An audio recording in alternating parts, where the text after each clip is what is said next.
Guys আজ হচ্ছে সরস্বতী পুজো, তাই তোমাদেরকে অনেক অনেক শুভেচ্ছা জানাই। তো সরস্বতী পুজোর দিন সকাল সকাল স্নান টান করে একদম রেডি হয়ে মানে এই যে এবার বেরাবো বা পুষ্পাঞ্জলি দিতে হবে। তা এই যা চুল নাই আমার, তাও চুল আঁচড়াতে যাচ্ছি। আমরা তো ছেলে, আমাদের সাজার বা কি বা দরকার, তাও মুখে একটু হালকা করে সিরামটা দিলাম, ওই বোনের কাছ থেকে একটু নিয়ে এসেছিলাম। আর আমি সরস্বতী পুজোর দিন কিন্তু আমি এই গেঞ্জির উপর এই শুধু ডেনিম জ্যাকেটটা পরেছিলাম, মানে আমার পাঞ্জাবিটা ছিল না, তার জন্য পরিনি। দিয়ে ঝটপট রেডি হয়ে নিচে এসে দেখছি আজকে ঠাকুর মশাই হচ্ছে আমার বুনু, আর দেখছি পুজোতে বুনু বসে গেছে। তো এই দেখো আমাদের কিউট সরস্বতী, তোমরা কাছ থেকে একটু দেখে নাও মাকে। নমো সূচি, নমো সূচি।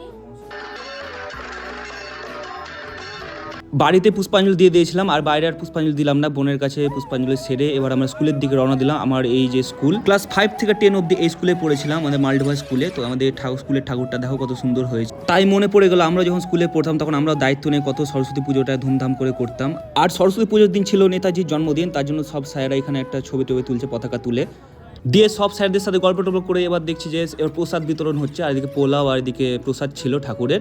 তো আমরা চলে যাচ্ছিলাম, তো স্যার বললো যে তোরা প্রসাদ খেয়ে যা। আর এই যে এক প্লেট একদম পোলাও আর প্রসাদ নিয়ে নিয়েছি। পোলাওটা খেয়ে দেখলাম বেশ ভালোই হয়েছে। আর ভিডিওটা এই পর্যন্তই, আবার নেক্সট একটা মিনি ব্লগে দেখা হবে।